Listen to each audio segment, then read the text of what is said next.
I'm John Travis in Mullumbimby, New South Wales on, I forgot to check the date, February something, the 11th of February here and the 10th of February in, it's Portland, right? Yarmouth, a little north of Portland, That's Maine. right, Yep. yes, Hmm. Maine, where you're like 8 hours ahead and a day behind. Right. And morning here and the sun is setting there. That's right. I love it. So, Yes. and I forgot to say, I'm with Chris Northrup, a longtime friend and fellow rabble rouser in the field of health, which is exactly why I wanted to talk to you today. Yes. Yes. So to find out more about who you are and why, and the world pretty much knows what you've done, but I'd like to, for future generations who will wonder, well, what was that holistic thing about? And, I don't know, wellness, what? So let's start with your origins, like where you were born and how many siblings, birth order, early memories of what made you want to become a doctor, that kind of stuff. Okay. I was born in Buffalo, New York, and I was the second child. My older brother had been premature and was in 100% oxygen. It's kind of a miracle that he was not blind. Yeah. I'm one of six. I had a sister who died at the age of 6 months when I was 5. Ooh. My mother had viral pneumonia, and they put her on streptomycin for the entire pregnancy, and it Ooh. probably damaged the child. My dad was a dentist. Today we would call him a holistic dentist. His brother and sister were both medical doctors, and his parents were the first 2 people to graduate from high school in the little town where I grew up of Ellicottville, New York, where my mother still lives at the age of 94, and my Wow. brother lives in the house where I grew up. I acted more like the firstborn. My brother wasn't doing it, so I had to do it. But I had some very early experiences that changed me forever and radicalized me very early on. And the first was my baby sister dying at the age of 6 months Yeah. in a pool of her own vomit. My mother could not hold her because hospitals were fortresses against germs at that particular time in history. Yeah. She died, and then when my brother Bill was born, he would not eat either. Bonnie wouldn't eat. She kept throwing up. No one knew what the problem was. When my baby brother was born, he wouldn't eat. They took him to the hospital, the same hospital where my sister had died. They didn't know what was going on, and they told my mother that he was mentally, now the term back then, okay, don't get me going on the PC, the term back then was mentally retarded.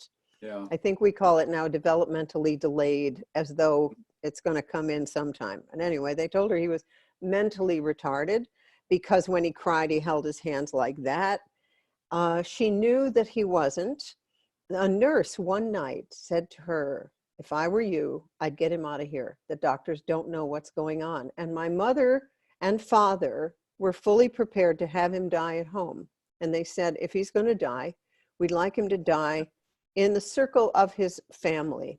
And Sure. so they signed him out against medical advice, which you cannot do at this point. If this had happened now, the state would have taken my brother. You can't do And AMA anymore. I didn't know. no, well, the state will come in Or kids. oftentimes, and for kids, yeah.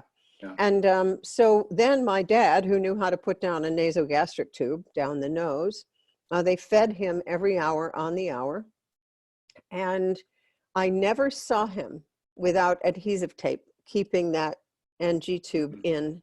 And they went from doctor to doctor to try to find out what was going on and fed him so that at the age of a year, he weighed 10 pounds, but he was a very good-humored child. And they finally took him to a Dr. Crump at the former Women's Medical College in Philadelphia. She was a pioneer in pediatric gastroendoscopy, looking in with a light. Mhm. And she did that, and she found that he had an esophageal erosion from the tube that was so bad. She said, just take the tube out, it has to heal. Otherwise, he's going to rupture his esophagus.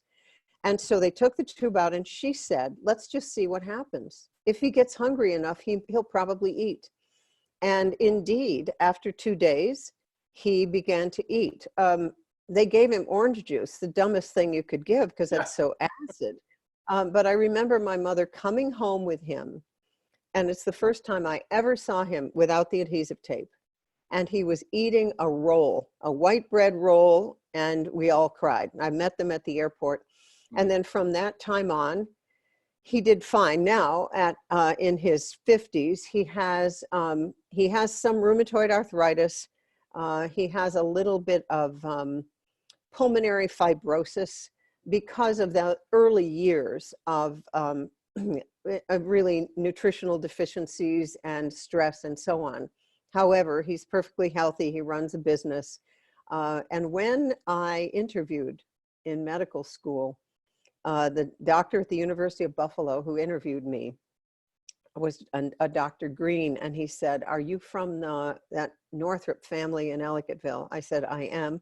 He was the attending physician on my brother's case, and Oh, he was certain that my brother would be very impaired, a real uh-huh. disability. I said, "No, no, he's fine." And, the subtext was, "No thanks to you."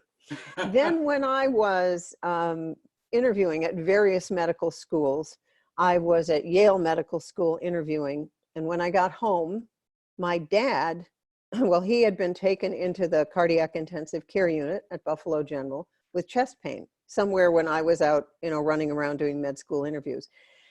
And when I got home, he was sitting up in a chair with fluid 2/3 of the way up his lung fields. He had gone into the CCU. He called my mother on day 2. He said, "Edna, come and get me. They don't know what's going on."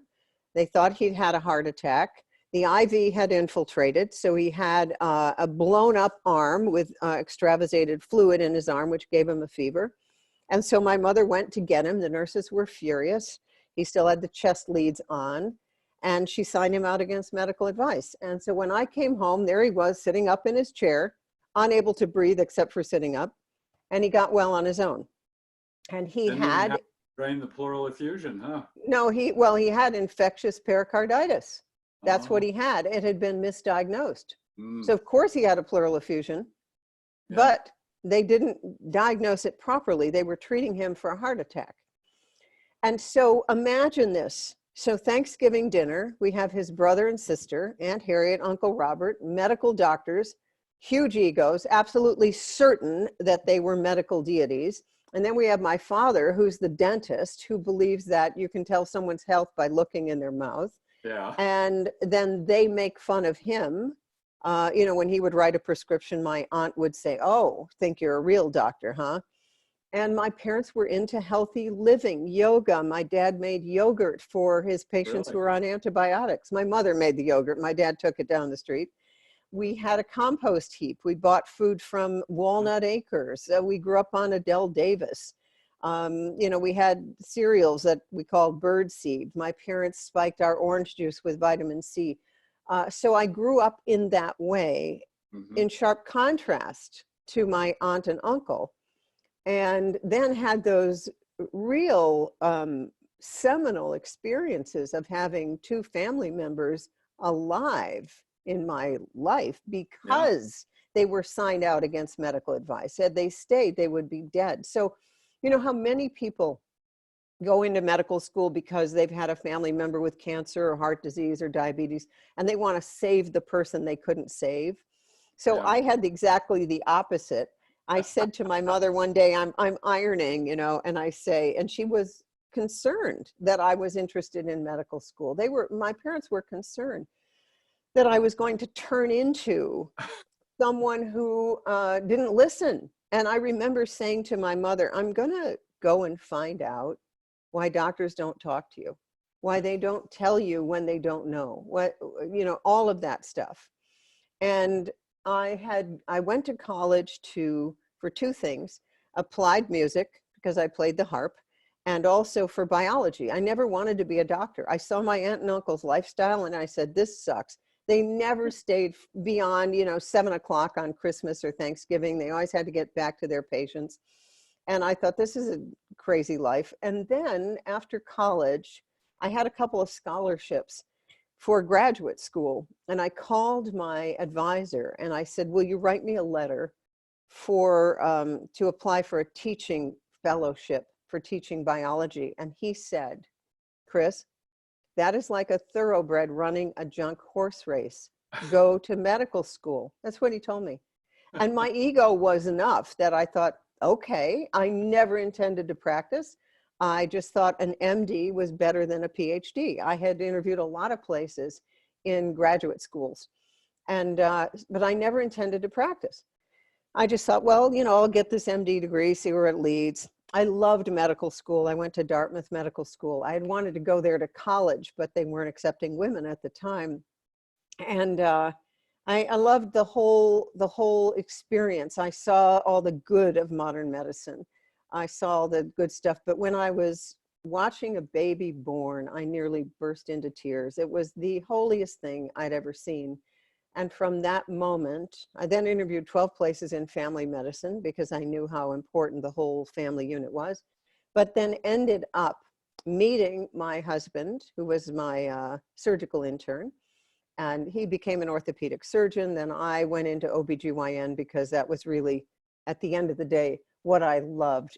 Sitting with women in labor felt like a real free space. I had a feeling for it. I loved it.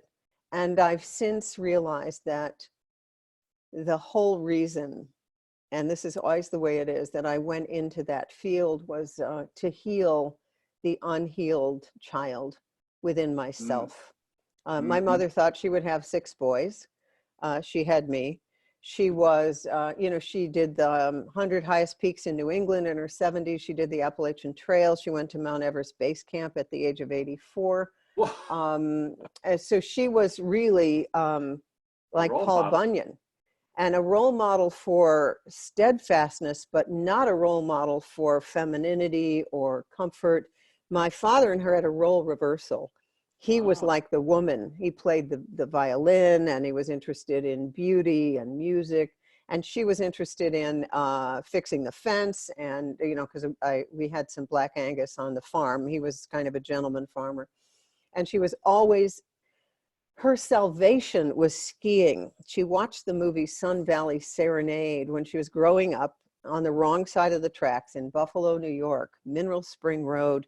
And she saw the movie Sun Valley Serenade, and she said, I have to learn to ski.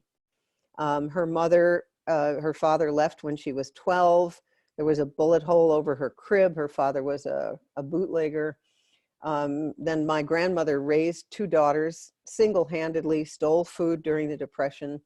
And my mother saw a different life, and she began to take the train from Buffalo to Ellicottville, New York, to ski at a place called Greer Hill. My dad had started the sport of skiing in his hometown of Ellicottville and started the resort known as Holiday Valley with his friends, which is still in the black and very popular today. So skiing was kind of the family religion. And I was interested. Your father there then? Oh yeah. Oh yeah. He was, you know, well, they met. She wrote him letters during the war. He was 16 years older. And when he came back from the war, he was 36, she was 19. And he and his friend, Carl Farner, who'd been on the German Olympic team in the 30s, but came over to the States, they took my mother out to Sun Valley to enter her into ski races because she wanted to be a ski racer. But she got onto the mountain in Sun Valley. And you know how there's sometimes fog on a mountain where you don't know up from down, and it's incredibly disorienting. And she just, that was it. So but on the way back from Sun Valley, she and my dad fell in love. And then that was, you know, I think they came together to have 6 children. And then my dad dropped dead on the tennis court at the age of 68. And, you know, it's funny. He said to me when I was a senior in high school, I was talking to him about reincarnation. And he said, someday a blood vessel is going to burst in my head and I will float out into the universe. I was a second-year resident when I got the message that he had dropped dead on the tennis court. And first thing I did was smile. I said, Dad, you did exactly what you said you were going to do. Exactly. But my mother was only 52 at the time, right at her Chiron return, which is kind of you feel like you're dying to your old self. And Mm-hmm. she had to really reinvent herself. And that's when she went off to do these hero trips that frankly, she'd always wanted to do. Mm. So that was my background. I was the only one of my 5 remaining siblings. Well, that's not true. My sister Cindy went to 3 different colleges. I always would say to her, aren't you worried about how this looks on your transcript? No. She was killed in a car accident at the age of 23 Oh. when I was in the middle of my residency, and all my patients were young women dying of cancer. Oh. One of the things that happens when you have a death in the family of someone that close, you really, a lightning hits your world, and Mm-hmm. you become a far more compassionate doctor. I remember then sitting on the bed of many of my patients and saying, have you said everything you needed to say? Have you make sure that you're not going to have a grief that is dysfunctional. You have a Mm-hmm. functional grief when everything that's needed to be said has been said. Yeah. And so that's my family story. And then I met my husband. He was my surgical intern at Dartmouth Medical School. We then went to Boston, did my residency there at Tufts New England Medical Center, Really? That's moved where I to went to Maine. med school. Oh, When were you you there? did? Yeah. Oh, I was there. I finished in 79. Okay, I was there I finished in 69 for my medical school. So yeah, the new one was built by then. We had that crappy old Oh yeah, right down floating. there in the combat zone, Yeah, yeah. right? Oh my God, wasn't that something? We'd have all these exotic dancers come into the emergency room at night, and that was I a want to wake back up up call for though me. with Yeah, your primary and secondary school. Any significant things? Did you play nurse when you were little, or any other I part? did. I remember playing nurse, but I had, I was very interested in biology. And we Mm-hmm. had a farm pond, and I would go around and collect salamanders and frogs and watch them, and then plants and so on. So biology was what was interesting to me, and Mm-hmm. life in the farm pond. So I thought I was going to go to college to become a marine biologist. Actually, that was, and I applied to the fisheries school at the University of Seattle in Washington and got in. But then I had this idea that it would be too hard to ship my harp across the country, which was, I love that we do the right thing for reasons that are so ridiculous. Like once it's in the truck, who cares, right? Um, I went to Ellicottville Central School. We had 72 people in my class, only 4 went to college. And back then, every girl who went to college got pregnant and dropped out. And I went to college, Case Western Reserve University in Cleveland, Oh yeah. thinking that I was going to not be able to make it. I really, because I didn't have any role models for anybody who'd ever had higher education and was successful Yeah. at it. And so I remember the very first semester, this was when they sent the grades home to your parents. And so my mother calls me, she said, we got your grades. And I thought I was going to flunk out because I didn't understand grading on a curve. I just knew there were a lot of questions I couldn't answer properly. And she had a high school high school education. She didn't know how you read these things. And I remember her looking at the sheet. I said, what does it say down at the bottom? And she says, it says 4.0. And yeah, so here I am. Now think about that. I thought I was flunking out and I got straight A's. Now that is cognitive dissonance. That is not, that's not really seeing yourself accurately. Yeah. And I remember a psychic saying to me years ago, you are here for ego development. Your job is to get an ego. So all those spiritual systems where you're supposed to lose your ego, those haven't worked for me very well. High school was harp lessons and being the valedictorian and just, doing the work kind of. So that's how that was. I had a boyfriend the whole time. I'm a Libra, so I had the same boyfriend from the 8th grade until medical school. And then he drove his motorcycle up to medical school and he said, well, of course you can be a doctor. You can have your hobbies. I'll have mine as long as dinner is on the table at 6. And I thought, okay, Oops. I think we're done. I think this is, I think, and that's the beauty of that time frame, the early 70s. There Yeah. was, there was a kind of a fork in the road, people who kind of woke up and then the people who sort of didn't. Mhm. Yeah. It was happening when I was in med school in 68. The class behind me was doing all this weird stuff, and they actually threw out our entire curriculum, and our senior year was all elective. And I just knew something was happening, but I didn't know what till I got to San Francisco for my internship and found out the Haight-Ashbury and Oh, the yeah. stuff club. But I missed all that because I was in Boston in med school. I Yeah, just knew right. something was happening. Well, I knew something was happening and I saw the sexual revolution. I was on the other end of the table. So what I saw was a whole lot of sexually transmitted diseases, Uh-huh. a whole lot of early cervical cancer, a whole lot of evidence that free love was not so free and that a lot of women were getting screwed. So yeah, I didn't realize you'd gone, we called it reverse. Before Case and Western Reserve merged, I was at Worcester, just south of there, and Yes. it was called Reverse, Western Reverse. Western reverse. Yes. Case Western reverse. And they had gargoyles on the chapel. I think it was either Case, because they were adjacent to each other, but they had deliberately made these ugly gargoyles looking down on the other school before they merged. That was the That makes story.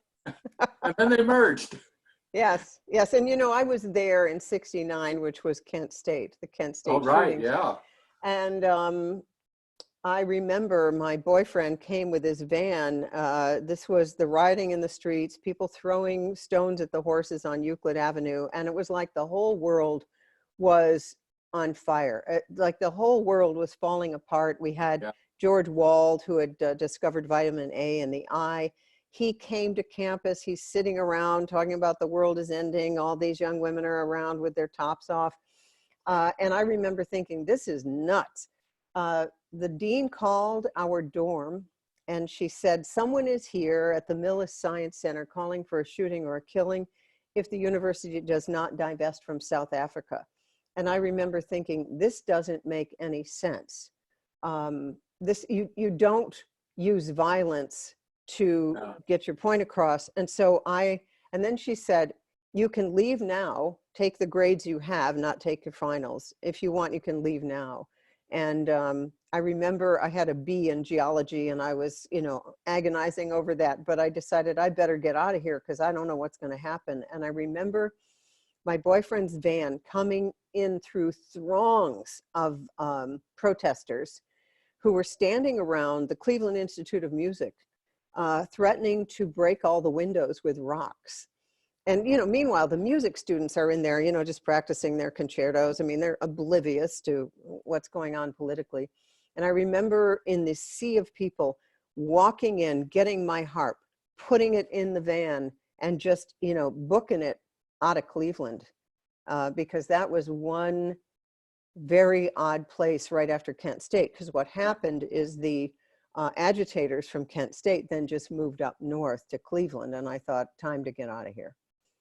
So then how did you manage this was your senior year This was my junior year. And then what I Oh, did was I went to visit my sister who was living on a houseboat in Lake Union in Seattle, taking her spring semester at the University of Washington. She was on the US ski team at that point. And so she would only do one semester every now and again because she was mostly spending her time ski racing.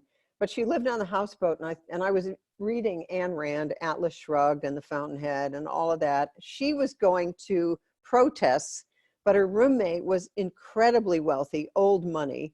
They'd go to the opera with Anne's grandmama at night, and then they would protest in the daytime. And I just went out to hang out on the houseboat for a while. And then our family took a cruise up the Alaskan coast. I mean, just to sort of get away from the whole thing. Then I, finished up senior year, came home, was a clerk typist at my boyfriend's father's office furniture store. And I realized after about 6 months that I was clinically depressed, that I could have been running the division easily. I was typing up invoices and I got them done faster than anyone else. And what would happen is I was so good at it, just more work got piled on. And that's when I realized I got to do something. My sister and I took a trip to Europe. We'd been planning it forever. She was an entrepreneur. This is the one who was killed. So she got me jobs painting houses to earn the money for Europe, and she mowed lawns. And the two of us then took off to go to Europe, and which we did, but I had to come back early for the MCATs, the medical college admission test. And I left her in the Schwarzwald, the Black Forest. We picked up a Volkswagen in Wolfsburg. I did and that went too. around in there. You did that? Oh my God. Yeah. So that's, then I decided to go to medical school after that, just because it was a better degree. But it was a time, I had an astrologic chart done then, and she said very few people from that era went right through with education. Many, many took off. It was a time of great social ferment and break, and that's exactly what we're in now, only in a way that you cannot escape it. If you don't notice this, you are asleep. But this was a time of real breakdown of the social mores. And, there's a great book by Annie Gottlieb, The Second Coming of the 60s Generation. Do You Believe in Magic is the name of it. Do you believe in magic? The Second Coming of the 60s Generation. And I believe that we are all here right now because we've chosen to be here for the turning of the ages, for when the darkness, which has been running things forever, is now up where you can see it. The world is not falling apart. What you're seeing is, well, as I say in surgery, the way you cure an abscess is you've got to incise it and drain it. And so right now the pus is everywhere. That's what we're seeing. Yeah. Yeah, I thought this when Reagan was elected. I appreciated that it mobilized the peace movement. I moved to Costa Rica partly because I thought the U.S. was bankrupt and, I needed to find a place to be self-sustaining. But then the peace movement happened. But now it's like that in spades, or yes, way over the top. Like right.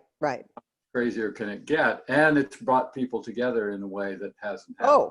I mean, it's amazing. I'm currently involved in, we're trying to overturn a vaccine mandate that was passed in Maine. And, we've got about 2 weeks left. So I'm doing everything in my power to get people to vote yes on one.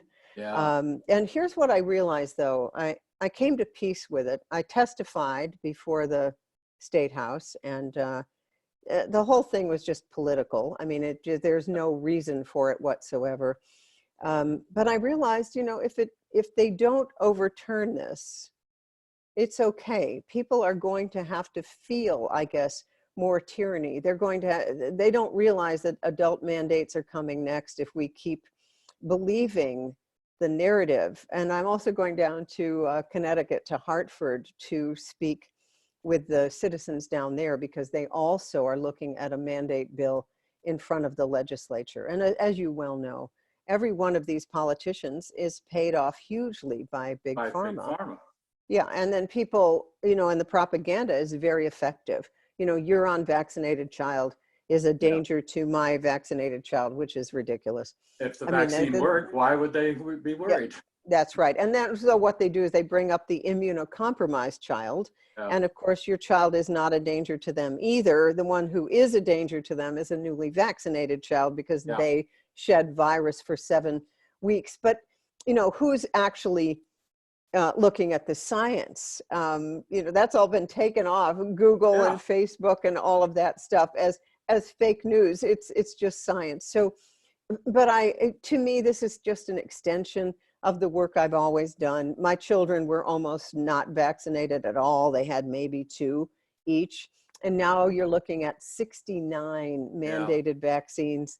And the HPV vaccine is a disaster.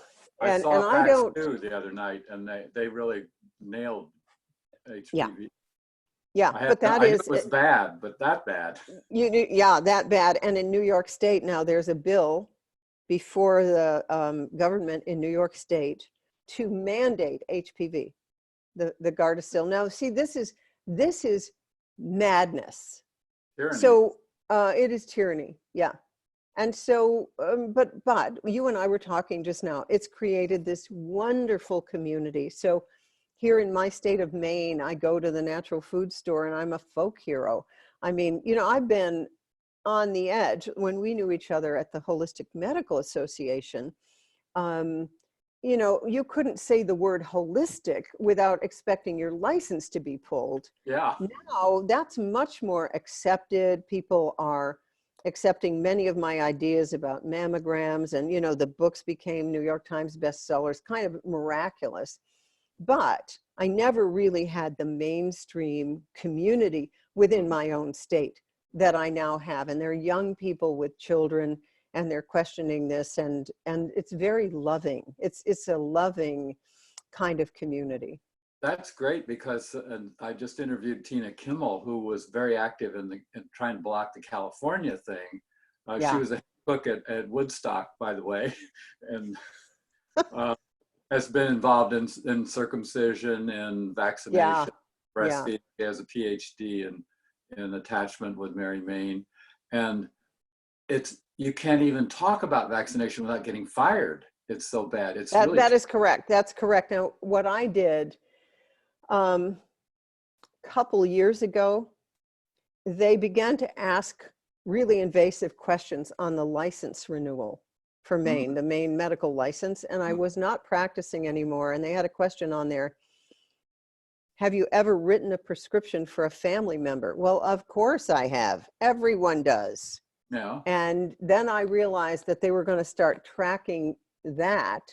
And my friends here in Maine who are, in pediatric groups and so on, they can't say anything or they will be fired. One of my friends, a pediatric cardiologist, wanted to testify with me, and he was told by his hospital group, if you do that, there's no place for you at our hospital. Now, this is insane. So what's going to happen? I finally said, fine, I don't need my license. I don't want them to have a noose around my neck anymore. So I'm quite free to say what I want, which is nice. Mm-hmm. Well, it's interesting. Are you familiar with Cowell's new book about the health of he's a anthroposophic physician, pediatrician in San Francisco. And he's noticing an enormous difference in the health of unvaccinated children. Oh, yeah, they're far healthier, far healthier. No one studied this. It's like, and no one will, because they don't want to know. But I wasn't aware that it was that extreme. We didn't vaccinate my daughter until she was 5 and had an injury where they had give her tetanus, and they threw in the others as well. I didn't know this, but her immune system was well developed by then. So right. Yeah. Problem. Yeah. The Japanese waiting to age 2 and their SIDS rate disappeared. And, if you're breastfeeding, you don't need it until right. But this whole issue, I admire Robert Kennedy Jr. for sticking his neck out. And oh yeah. One of the few, but it's become so politicized. Well, and Mercola stuck his neck out and has been cut off by Google search. And yes, there's real censorship going on. But we used to think circumcision, we couldn't talk about that. We'd get trolled on Wikipedia. But now we can talk about that. Andrew Yang has brought it to national attention. But he has. I didn't know that. Yeah. God love him for that. Oh, he started out, he didn't say anything. When I first heard about him, that was his thing. And then the $1,000 a month, kind of, I think they probably told him tone it down. But he did bring it up, and we can talk about that.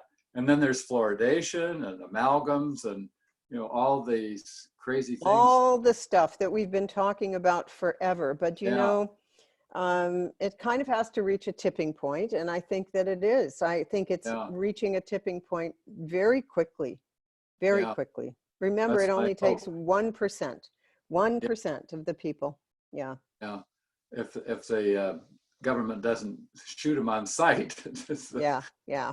we got to True. worry about. Well, let's get back more to your story. So you went to Dartmouth the med school, and Yep. your internship New was England that? Medical Center Uh, and St. Margaret's Hospital for Women in OBGYN in huh. Dorchester, no longer there. St. Margaret's then moved to St. Elizabeth's. Um, Good old so St. E's. That's where I had my surgical rotation. yes, yes, at St. E's. Um, and then I had my first child. I ran the clinics in OBGYN at St. Margaret's, and then had my first child in 1980. And then 3 months later, we moved to Maine, and my husband started a orthopedic practice, and I joined a group in South Portland, Maine, of wonderful, wonderful people.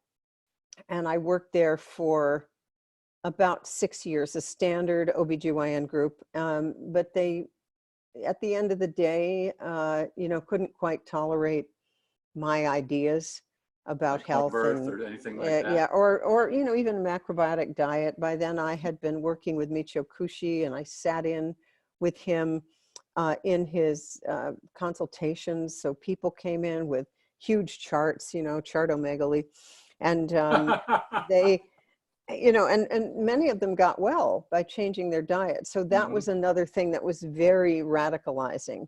And I saw how our profession made fun of these people after telling them they had nothing left to offer. They'd already had Yeah, chemo, radiation, everything. And I thought the hubris of that yeah. was beyond belief, that you're going to make fun of these people, but you have nothing for them. And so I've seen that over and over and over. So I had a whole group of people at the beginning of my practice who came to me who were macrobiotic, and they were working on the quality of their blood. So I had all these people come from Boston and all over the world to see me, and I learned a great deal about that. I also learned about the limitations of diet if the other aspects of your life were not going well. And, that was the subject of my very latest book called Dodging Energy Vampires. I finally put Huh. it together that there's certain kinds of people, sociopaths, borderline personality disorder. It's about 1 in 5 people has a personality disorder, and they take up most of the time in a doctor's office and so on. And so, I finally got clear on that I had a lot of patients. Any family practice, any primary care practice has about 25% of these people who they're getting narcissistic supply from you, Yeah, from coming in, but they don't actually intend to get well. It's an yeah, interesting dilemma. Yeah. yeah. I never quite put those pieces together. That's brilliant. And of Yeah. course, they're running the country, and Yeah. So there'd be that. Yes. Yes, indeed. some of Yeah. them. Yeah. So, well, that's why I did a YouTube video on big pharma and vaccines. And I said, if you have, let's say, a sister-in-law or brother-in-law who is a narcissist or borderline, how they split the family to get narcissistic supply. Well, big pharma works the same way. They've split us Yeah. from each other. I just got a book today to possibly endorse, and it was on miscarriage. And as I go through, she's saying, well, if you got a flu shot, it does not cause a miscarriage, even though there's certainly data that it increases the risk 7-fold. And she said, in fact, a flu shot will prevent you from getting sick later, and it's a very healthy thing to do. And I realized I cannot endorse this book. Yeah. I cannot do it.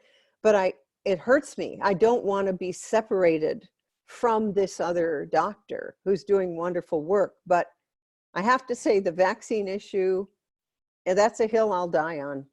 It Yeah. is so wrong. It is so wrong to be injecting pregnant women with heavy metals, with aluminum, with thimerosal. It is so wrong with a developing fetus. And then, a Hep B vaccine at birth. It makes no sense. I have a factual question that somewhere I heard that they were using peanut oil as an adjuvant earlier on, and that was the reason all the peanut allergies. Is that true, or did I just I have not heard that. I will check that out. You be know, fascinating that, if true? well, you know, because you look around, right, at those of us who were born a while ago, and you know, the peanut was not a weapon of mass No. destruction. I mean, when you got on a plane, you didn't need to worry. You know, my daughter at the daycare had a peanut butter something or other, and another mother just said, "Oh, you can't have that here." Her child is not allergic or anything, but they just create all this hysteria. You Yeah, see, crazy, hysteria. crazy. Hmm. So you started your practice there, and then what was the next step practice-wise? You went on your own, and In 2000, let's see, then I had my second child, and I asked, this is very interesting, it's kind of really important. I had her in 83, and I asked the chief of my practice, and by now I was a full partner. I asked if I could come in at 10 o'clock on a Monday morning so that I had a slightly longer weekend to be with my two daughters. And he said to me, "You can do that, but we'll have to cut your salary in half." And I looked at the way we were compensated, and we were compensated according to how many procedures we did, laparoscopies, hysterectomies, you name it. And I always try to keep people out of the operating room oh, and not do procedures. And so my productivity was lower than the other doctors, but I was the rainmaker for the practice in that I brought in more new patients than anybody. And I loved my colleagues. So I would send women for colposcopy to this guy and for infertility surgery to that guy. And so really I was a rainmaker. And I went and asked our corporate lawyer how I could put a monetary value on what I was doing yeah, for the yeah. practice. And he looked at me and he said, "Chris, you're going to have to do more surgery." And I couldn't do it. I mean, I could not bring myself to do something I considered unethical. I mean, we had one guy who stuck a laparoscope in anyone who had a menstrual cramp. And you can find endometriosis in anyone if you look hard enough. So I realized I needed to do something different. And then I began to have the idea that women were comfortable in the home. We needed a home-like setting. And about that time, one of my partners developed aseptic necrosis of the hip. So she had to drop out for a while to get a hip replacement. And while she was out, she did a cartoon that summarized it all. She's a very clever, funny woman. And she did a picture of a gravestone. "Here lies," and then she put her initials, and then she has underneath it, OVI, office visit initial 15,800, NOB, new OB 8,900. Like on her tombstone, she would be known for the number of procedures that she had done, and that just summarized it all. And I realized I needed to leave and do something else. So two nurse practitioners had started a practice called Women to Women. And so, and they were certified in Reiki healing and hands-on healing. And so we all got together and opened and bought an old Victorian house and got together to create what became Women to Women. And that was the practice in which I had the time to listen to women's stories Mm-hmm. and see how their stories correlated with their gynecologic problems. And that was the beginning of the research that led to my first book, Women's Bodies, Women's Wisdom, which came out in '94 and is now coming out in a totally new, I call it the post-Me Too era time. And that's coming out this spring in May of 2020. So that, you know, fully updated. It's like that's a bookend of my career. Then I left there in '97. I did a couple public television specials. I was asked to do a lecture at the Chautauqua Institute, which was somewhat near where I grew up. So I did a lecture there, and I didn't know that it was part of the Chautauqua series on NPR.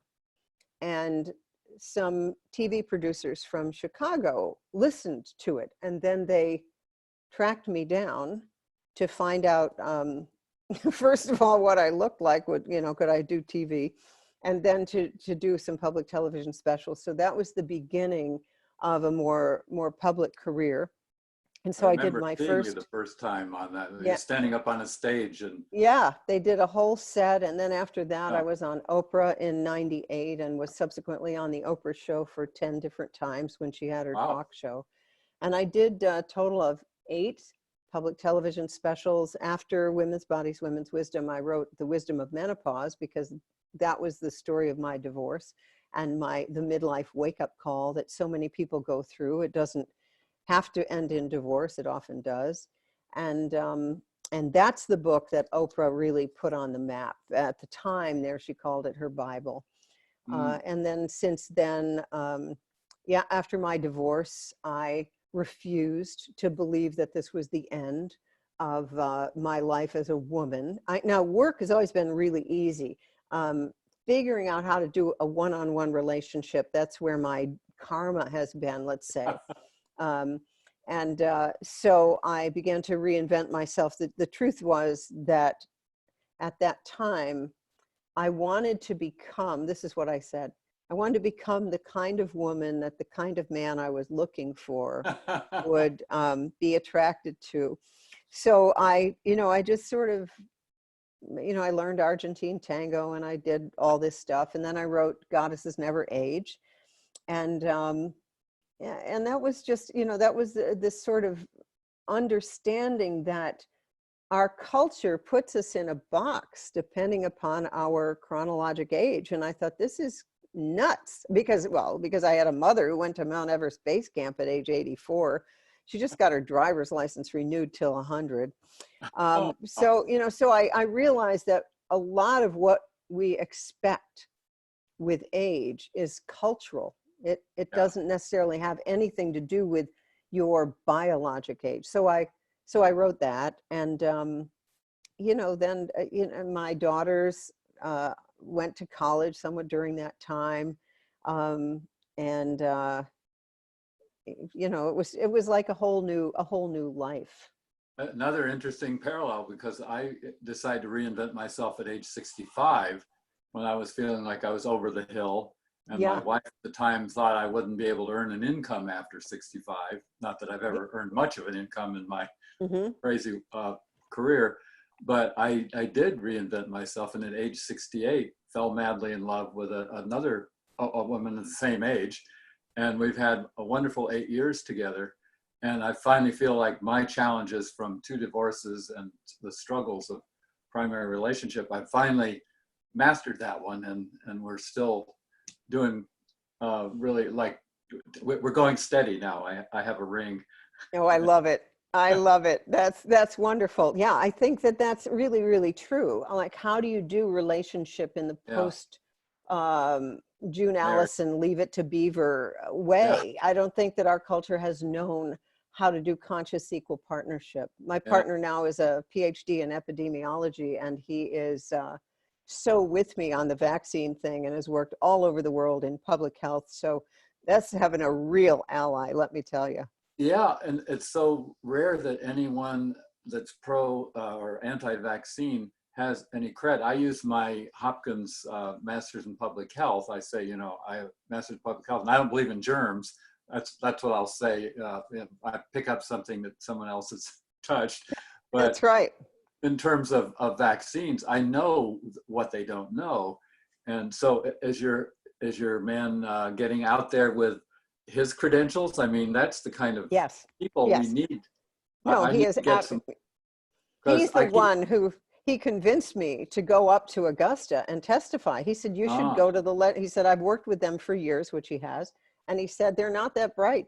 So you should go up there and testify. And then he read my testimonials to make sure that they held water. And now he is going to give us a press release that we can use here in Maine. Just basically saying that the biostatistics they used to push this through, that Maine had a very high exemption rate, are specious and disingenuous, and you cannot even make the correlation they did because you don't have that kind of data. He's a data guy. So that's been very, very good, let me tell you. Wonderful. I'm encouraged. I've been getting discouraged. Even my housemate here in Australia, who's a psychologist, had bought the whole vaccine thing. Oh, it's unbelievable. They really believe that these saved Western civilization. But if you look at the data, as you well know, the vaccine didn't even land until no one was dying of anything. Well, and Tina Kimmel said that when she was working in the state, that they intercepted an email from someone saying, hurry up with the HPV so we can take credit before it disappears. Or with the one for HPV, Gardasil. Gardasil, yeah. Yeah. They knew it was not going to work. No, I knew. I said on the Oprah show in 2006, someone asked me, what do you think of this vaccine? I said, you're not going to like what I have to say. I think this is a worthless vaccine. What I didn't know is that it was going to kill people, that it was going to make 18-year-olds menopausal, that it was going to cause death and POTS syndrome and all these gynecologic problems. I just knew that it wasn't going to be effective because the body clears 90% of HPV in 2 years anyway. So. Yeah. Going back, I met your colleague, I think when you were at Women to Women, I'm blocking her name right now, the other doctor that you worked with. Mary Ellen Fenn and Marcel Pick, maybe? No, she came to our Mother Friendly Childbirth Initiative meeting in '96. I wonder, Annie Rafter? No. No, Susan Dowdy? You had that many.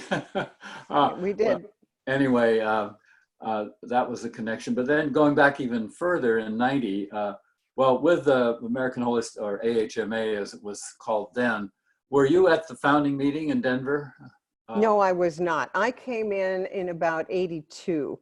I met one of the board members who was an ER doc in Portland, and David, can't remember his last name. And then when I went to the very first, it was like finding my tribe of people. I mean, back then there was, we didn't have the functional medicine people. We didn't have anybody. And Gladys McGarry was the president at the time. And she asked me if I would join the board, and Gladys just meant the world to me. So then I joined the board, and then I would go to the meetings, and it was a lifeline, a real lifeline, because I knew there were other doctors who felt like I did. And, we need each other. We really do, especially back then. Yeah. And then you became president. I did, with Bernie Siegel. I was going to have my term after Bernie, but I had this inkling that I was going to be doing something else, which was indeed the PBS shows and more of that media. So I called Bernie, because Bernie was at the absolute height of his travels and his fame. And so he didn't really have time for the AHMA business. So I said, Bernie, why don't I become co-president with you? I'll take care of the nuts and bolts. We can be mother and father here. And you go off and do your thing. So it worked out great, just great. Yeah. Well, I've interviewed Norm and Gladys and Bill Manahan, and now you. Oh, yeah. Diane gave me Bernie's email. I've been trying to reach Bernie through his website unsuccessfully. Is his health still good? Is he? Yeah, he's good. Yeah, he is. Track him down. And then it was actually Herb Benson that turned me around in 1970 as an intern when I was working up a herniorrhaphy patient late at night at Public Health Service Hospital. And he showed me a paper of Herb Benson's lowering blood pressure with meditation. It blew my mind, and that's what was the trigger point of deciding that allopathy. I already knew that I couldn't prescribe drugs. I hated it. I couldn't remember it, and I went to Hopkins for a preventive medicine residency, basically to buy time, and that's where I discovered Halbert Dunn and high level wellness. But and Herb Benson is next on my list, and I'm actually going to propose a talk. This was Bill Manahan's idea at the September meeting of the new name for AHMA, AIHM. I don't know what it is, but yeah, I know what you mean. But I thought I could use excerpts from these interviews and introduce people to the fact that there's this wealth of history that a lot of the younger ones don't know about. And I think that's a great idea. That's a yeah, great idea. Yeah, yeah. uh, and so we ran into each other there in '90, and I remember I had tracked down Patch Adams too, because he was over here a few years ago, and I took him to a private beach where we could go swimming naked and be the only people there. It's like a little Robinson Crusoe thing. And he's such a workaholic. I had no idea. He said, I never do anything like this. Thank you. Thank you. Wow. Wow. Nice. Nice. He has so much fun with his work, but he doesn't have any time to himself, apparently. Huh. All right. Plus, he doesn't do email. I've got to write him a paper letter. Whoa. He's completely non-electronic. I have to email it to a friend to print it out and mail to him. Amazing. Amazing. So, so you're now doing what? Describe. Now I do, what I do now is a kind of a health education format. So I have a website, drnorthrup.com. I have a large social media presence, Facebook, Instagram, Twitter. And what I find, by the way, is that I don't have trolls now. Very rare, very rare. And if I do have a troll, my community jumps on the troll very quickly. I almost Right. never have to say anything. People are really with me about circumcision. They're with me about the overreach of government with 69 mandated vaccines. Yeah. People would like the ability to individualize and, you know, all of that. There's no, we don't have any rabid anti-vaxxers. We just have people who would like some freedom and doctors Yeah. who would like freedom. And, you know, so I give lectures and I'm revising now The Wisdom of Menopause. As I told you, Women's Bodies, Women's Wisdom, fully updated. And I created an online women's health course to go with that. That comes out also in May. I do regular health videos, you know, just little topics like diabetes or hypertension or cervical stuff. And then those are on my Facebook channel. So, you know, I'm just active. Here's what I say. I'm board certified in everything that can go wrong with the female body. I'm now spending the rest of my life teaching women everything that can go right and how to make that their experience. Brilliant. Brilliant. Yeah. I have never been able to tackle the social media. My daughter tried to get me into there when we first published Why Dads Leave, but didn't get very far. So I admire that you can do that. But what surprised me is I wanted to do a little research on you, and you're not in Wikipedia that I could find. Have you deliberately extracted yourself from it, or? They won't let, you can't put in your own thing. Right. And I don't trust them at all. I've had friends tell me how much misinformation is in Wikipedia, and authors themselves, like Lee Carroll, who channels Cryon, has gone in to try to edit for accuracy his own profile. They will not let you do it. They're very against everything you and I are talking about. So I'm thrilled.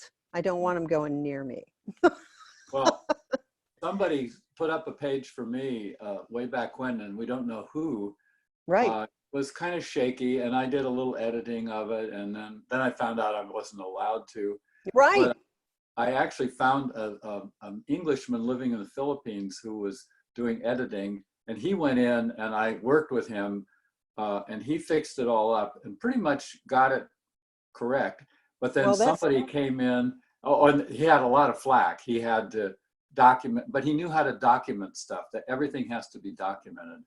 And he was able to do that. But somebody came in and said, in the second sentence, that wellness is a part of alternative medicine. And my whole thing is the treatment paradigm and the wellness paradigm are different. They're equal, but different. And I can't get it fixed. There you go. There you go. That's right. That's Wikipedia. I need to run here in a second. I've got a dentist appointment too. So okay, this perfect. has been a delight, Chris. I'm so happy to be able to share your inside story like this. It's been truly educational and fun and funny. Great. Considered a career in comedy.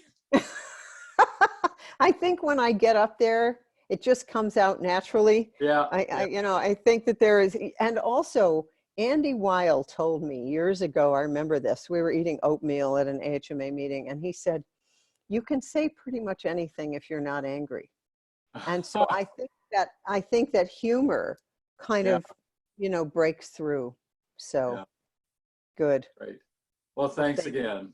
okay, John, and best of luck to you. Is Australia still burning, or are you better now? Up here, the fires have been out since Christmas because we got a good rain. And the last rain before this recent one, there were still 37 out of control fires in southern New South Wales. The problem is they're so hot that they evaporate the rain. That Oh, was what they were saying. But oh, I don't know. We've had another monsoon, and I'm hoping that they're out. But okay. we don't get very good news. But thank heavens the smoke is cleared. It was really bad when I first got here. Yeah, good, good. Okay, And I see it's gotten dark outside. We can't see the snow in the window anymore. that's But right. That's right.